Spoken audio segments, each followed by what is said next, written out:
बहुत सारे कमेंट में आ रहे थे कि डीएम और कलेक्टर के बीच क्या कुछ अंतर है, तो चलिए हम उसी पर बात करने वाले हैं आज। हमारे चैनल पर नए हैं तो सब्सक्राइब जरूर कर लीजिएगा। डीएम और कलेक्टर एक ही होते हैं या कोई अंतर होता है?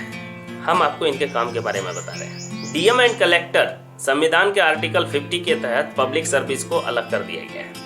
इस प्रकार कलेक्टर और डीएम की जिम्मेदारियां और कार्य क्षेत्र अलग से हो गए हैं। डीएम को कार्य शक्ति सीआरपीसी 1973 और कलेक्टर को लैंड रेवेन्यू कोड 1959 से मिलती है। कई बार लोग डीएम और कलेक्टर के पद को लेकर के कंफ्यूज हो जाते हैं। उन्हें पता नहीं होता है कि क्या दोनों अलग अलग पद हैं या एक ही पद है। साथ ही लोगों को इनकी जिम्मेदारियों के बारे में भी पता बिल्कुल भी नहीं होता है। हालांकि लोक संघ सेवा आयोग यानी यूपीएससी में सिविल सेवा परीक्षा सीएसई की तैयारी करने वाले छात्रों को लेकर के कहा जाता है वो डीएम या कलेक्टर बनने की तैयारी जरूर करते हैं। ऐसे में जरूरी है कि आपको इस बारे में सही जानकारी हो, और आज हम आपको यही बात भी बता रहे हैं। डिस्ट्रिक्ट मजिस्ट्रेट यानी डीएम और डिस्ट्रिक्ट कलेक्टर के बारे में जानने से पहले आप कुछ मूल बातों को जान लीजिए। लोकतंत्र में 4 स्तंभों की बात जरूर की जाती है, और वो है कार्यपालिका, न्यायपालिका, विधायिका और चौथा है मीडिया।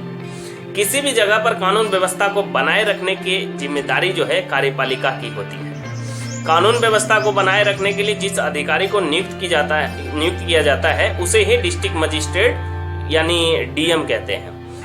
किस व्यवस्था के तहत मिलती है कार्य शक्ति, ये आपके पास सवाल आ सकता है। भारत के आजाद होने से पहले न्याय शक्ति और कार्यकारी शक्ति दोनों एक ही व्यक्ति के पास होती थी। आजादी के बाद संविधान के आर्टिकल 50 के तहत पब्लिक सर्विस को अलग कर दिया गया। इस प्रकार कलेक्टर और डीएम को जिम्मेदारियों और कार्य क्षेत्र दोनों अंतर कर दिए गए यानी अलग कर दिए गए। डीएम को कार्य शक्ति दंड प्रक्रिया संहिता सीआरपीसी 1973 से मिलती है, जबकि कलेक्टर को भूमि राजस्व संहिता लैंड रेवेन्यू कोड 1959 से मिलती है।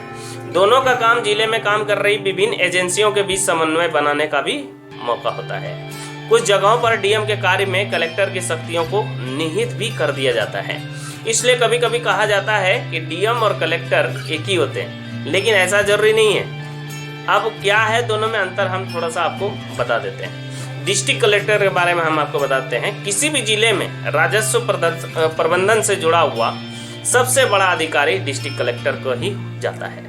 राजस्व के मामले में डिविजनल कमिश्नर और फाइनेंशियल कमिश्नर के जरिए सरकार के प्रति सभी जिम्मेदारियां डिस्ट्रिक्ट कलेक्टर के पास ही होती है। डिस्ट्रिक्ट कलेक्टर किसी भी जिले का उच्चतम न्यायिक अधिकारी भी होता है।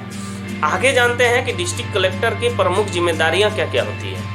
रेवेन्यू कोड सबसे बड़ा चीज जो है रेवेन्यू कोड। उसके बाद होता है एक्साइज ड्यूटी, कलेक्शन, सिंचाई बकाया, इनकम टैक्स बकाया हुआ एरियर होता है।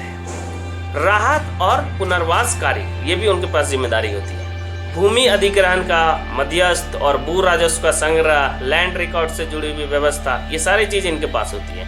कृषि ऋण का वितरण ये भी इनके पास होती है। राष्ट्रीयता, अधिवास, शादी, एससी एसटी, ओबीसी, आर्थिक रूप से कमजोर वर्ग जैसे वैधानिक सर्टिफिकेट जारी करना, जिला बैंकर समन्वय समिति का अध्यक्षता करना ये इनके पास होती है।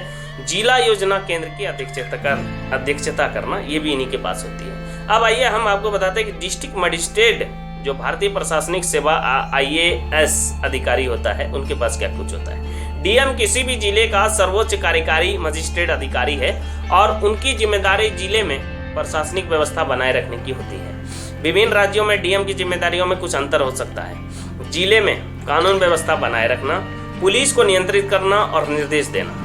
डिस्ट्रिक्ट मजिस्ट्रेट की भूमिका में रहने वाले डिप्टी कमिश्नर ही आपराधिक प्रशासन का प्रमुख होता है।